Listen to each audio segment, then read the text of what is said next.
नमस्कार दोस्तों, मैं हीरल कवलानी एक नई कहानी लेकर सत्य की विजय आपके समक्ष उपलब्ध हूँ। तो आइए शुरू करते हैं। हिम्मतनगर में धर्म बुद्धि और कुबुद्धि नामक दो निर्धन मित्र रहते थे। दोनों ने दूसरे देश में जाकर धन कमाने की योजना बनाई और अपने साथ काफ़ी सामान लेकर विभिन्न क्षेत्रों में खूब भ्रमण किया। उन्होंने साथ लाए सामान को मुँह मांगे दामों पर बेचकर ढेर सारा धन कमा लिया। दोनों मित्र अर्जित धन के साथ प्रसन्न मन से घर की ओर लौटने लगे। तो हिम्मतनगर एक जगह थी जहाँ धन बुद्धि कुबुद्धि दो निर्धन गरीब दोस्त रहते थे। इन्होंने प्लान किया कि चलो हम पैसा कमाएंगे और काफ़ी सामान लेकर अलग अलग जगहों पे ये घूमते थे और मुँह मांगे दामों पर इन्होंने वहाँ से साथ लाए सामान को बेचा और ढेर सारा पैसा कमाया। और इस कमाए हुए पैसे से ये खुशी से, खुश मन से, प्रसन्न मन से अपने घर की ओर लौटने लगे। पैसा कमाने के बाद गांव के समीप पहुंचने पर कुबुद्धि के मन में खोट पैदा हो गया। कुबुद्धि जैसे कि नाम से ही पता चल रहा है, उसकी बुद्धि में कु जुड़ा हुआ है, सुबुद्धि नहीं है, वो कुबुद्धि है, ऑपोजिट मीनिंग है। उसने सारा धन अकेले हड़पने की ठानकर धर्म बुद्धि से कहा, मेरे विचार से सारा धन गांव में लेकर चलना ठीक नहीं है। कुछ लोगों को हमसे ईर्ष्या होने लगेगी तो कुछ लोग अपनी ज़रूरत बताकर हमसे पैसा मांगने लगेंगे। यह भी संभव है कि कोई चोर या ठग हमें लूटने की ही योजना बना डाले। अतः हमें कुछ धन समीप के जंगल में किसी सुरक्षित स्थान पर गाड़ देना चाहिए। ज़रूरत पड़ने पर फिर से निकाल लेंगे। कुबुद्धि आइडिया देता है धर्म बुद्धि को कि सारा ले जाना ठीक नहीं है, लोग हमसे मांग लेंगे, तो चलो हम इस जंगल के पेड़ के नीचे गाड़ देते हैं और थोड़ा ले चलते हैं। धर्म बुद्धि बेचारा भोला और सीधा साधा था। उसने सहमति जताते हुए कहा, तुम ठीक कहते हो मित्र, धन के लिए तो अपने भी बैरी बन जाते हैं, इसलिए हम अपने धन को इसी जंगल में किसी सुरक्षित स्थान पर गाड़ देते हैं। उसके बाद जंगल में एक सुरक्षित स्थान पर दोनों ने गड्ढा खोदकर अर्जित धन को दबा दिया और अपने घर की ओर चल दिए। घर आकर दोनों आनंदमय जीवन व्यतीत करने लगे। एक रात अवसर पाकर कुबुद्धि गड़े धन को चुपके से निकालकर अपने घर ले आया। अच्छा, धर्म बुद्धि तो सीधा साधा था, वो मान गया कि हाँ तुम सही कहते हो, गांव वाले हमसे ले लेंगे, पैसे के चक्कर में हमें पटाएंगे और हमसे पैसा ले लेंगे, तो तुम ठीक कहते हो, चलो हम इसे सेफ जगह पर पेड़ के नीचे सुरक्षित गाड़ देते हैं। तो ये लोग घर लौट आए धन को वहीं दबाकर। तो फिर कुबुद्धि ने मौका पाया, एक दिन चुपके से जाके उस धन को ले आया। कुछ दिनों पश्चात धर्म बुद्धि को धन की ज़रूरत पड़ी तो वह कुबुद्धि के साथ जंगल में जा पहुंचा।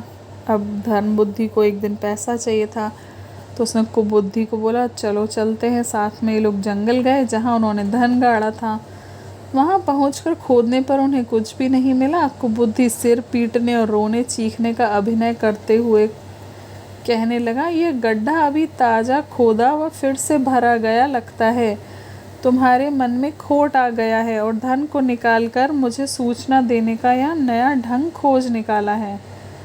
अब कुबुद्धि एक्टिंग करने लगा झूठ मूठ की कि ये तो ताज़ा खुदा हुआ लगता है तुमने ही निकाला है और मुझे ना पता चले इसलिए ढोंग कर रहे हो, एक्टिंग कर रहे हो। मित्र, मैं तो ऐसा कर ही नहीं सकता, क्योंकि जैसा मेरा नाम है वैसे ही मुझ में गुण भी हैं। तो धर्म बुद्धि कहता है, मेरा नाम तो धर्म बुद्धि है, मैं अपने नाम के जैसा ही इंसान हूँ, मैं धर्म की बात करता हूँ, मैं ये काम नहीं कर सकता। धूर्त, ज़्यादा चतुर बनने की चेष्टा मत कर, मुझसे धोखा करके धर्मात्मा बनने का अभिनय छोड़ और मेरे साथ न्यायाधीश के पास चल। तो कुबुद्धि ने बोला, तुम ज़्यादा नाटक मत करो, तुम झूठ बोल रहे हो, अपने नाम के लिए ऐसे बोल रहे हो, चलो मेरे साथ जज के पास चलो। इस प्रकार दोनों लड़ते झगड़ते न्यायाधीश के पास जा पहुँचे। पहले धर्म बुद्धि ने अपना पक्ष प्रस्तुत किया। जब कुबुद्धि की बारी आई तो एक योजना के तहत उसने कुटिल स्वर में कहा, हमारे विवाद में वृक्ष देवता स्वयं साक्षी के रूप में विद्यमान हैं। कौन साधु है और कौन चोर, वह इस विषय में स्पष्ट रूप से बता देंगे। इसलिए इस संबंध में वाद विवाद की आवश्यकता ही कहाँ है। तो न्यायाधीश के पास जब गए, जज के पास, तो धर्म बुद्धि ने अपनी बात कही और कुबुद्धि ने कहा कि वो पेड़ के देवता भी तो थे, उनसे चल के पूछो, वो बता देंगे कौन साधु है कौन चोर है, हम क्यों आपस में बहस करें। न्यायाधीश ने कुबुद्धि की बात को स्वीकार कर लिया और अगले दिन प्रातःकाल वृक्ष की गवाही लेने की घोषणा कर दी कि चलो ठीक है, हम उस पेड़ की गवाही लेंगे। कुबुद्धि ने घर जाकर अपने पिता को सब कुछ बताते हुए कहा, पिताजी, अब अगर आप मेरी सहायता करें तो वह सारा धन हमारा हो सकता है, वरना सारा धन तो छिन ही जाएगा, साथ ही मुझे कारावास का कठोर दंड भी भुगतना पड़ सकता है। अब निर्णय आप ही करें।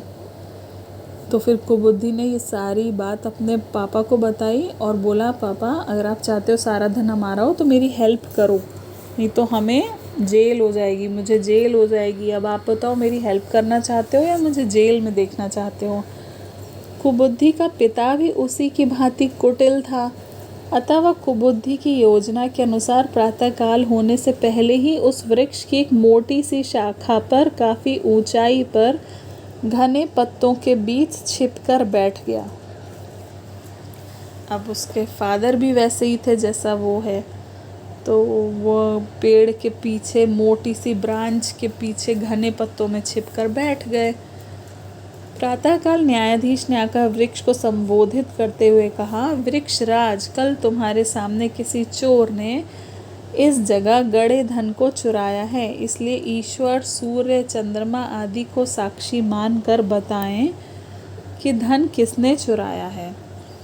न्यायाधीश के वचन सुनकर वृक्ष की ऊपरी शाखा पर छिपकर बैठे कुबुद्धि के पिता ने कहा, ईश्वर इस बात का साक्षी है कि यहाँ से सारा धन धर्म बुद्धि निकाल ले गया है। अब न्यायाधीश ने पेड़ से पूछा तो पीछे से कुबुद्धि के फादर बोलते हैं कि हाँ, यह सारा धन धर्म बुद्धि ले गया है। यह सुनकर धर्म बुद्धि आश्चर्यचकित रह गया। अपमानवश उसने अपने आप को और अपने साथ उस मिथ्यावादी वृक्ष को आग लगाने का निश्चय कर उसने वृक्ष के चारों ओर घास फूस इकट्ठी करके आग जलाई। धर्म बुद्धि को गुस्सा आया कि कैसा झूठ बोल रहा है, तो उसने पेड़ के नीचे आग लगा दी। जब वह उसमें कूदने लगा तो पेड़ की शाखा पर छिपकर बैठा कुबुद्धि का पिता वहां से कूदकर नीचे उतर आया और अपने पुत्र की सारी योजना न्यायाधीश को बताकर पश्चाताप करते हुए कहने लगा, मैंने अपने पुत्र की बातों में आकर झूठ बोलने का पाप किया है, धन कुबुद्धि ने ही चुराया है, आप हमें दंडित कीजिए, न्यायदाता हम पापी हैं। न्यायाधीश ने कुबुद्धि के पिता को दोष मुक्त माना, पर कुबुद्धि को मृत्यु दंड दिया। उसे उसी वृक्ष पर लटकाकर फांसी दे दी गई और सारा धन धर्म बुद्धि को वापस लौटाने का आदेश दिया। तो कुबुद्धि के फादर ने सारी सच्चाई बता दी। न्यायाधीश ने फिर उसको कहा, ठीक है, तुम्हारी कोई गलती नहीं है, लेकिन कुबुद्धि को मृत्यु दंड दे दिया। उसी पेड़ के नीचे लटका के फांसी दे दी गई और धर्म बुद्धि को सारा धन मिल गया। तो हम देखते हैं इस कहानी में नीच व्यक्ति अपने लाभ हानि की चिंता न करके दूसरों के विनाश की कामना करते हैं, लेकिन वे ऐसा करने में असफल हो जाते हैं। जैसे कुबुद्धि लाख प्रयत्न करने के बाद भी उस धन को वापस न रख सका जिस पर उसकी नज़रें गड़ी थीं, और अंत में वह दंड का भागी बना। कहा भी गया है कि पराये धन को हड़पना मुसीबत का कारण बन जाता है। ऐसे व्यक्ति को कुछ दिनों का सुख अवश्य मिल सकता है, लेकिन उसकी अंतरात्मा उसे हर पल कचौटती रहती है। तो देखो दूसरे का धन हड़पना उसके लिए खुद मुसीबत बन गया और ये गलत काम था। तो आपको ये कहानी पसंद आई होगी। आप इस कहानी को लाइक कीजिए, सब्सक्राइब कीजिए और शेयर कीजिए। Thank you.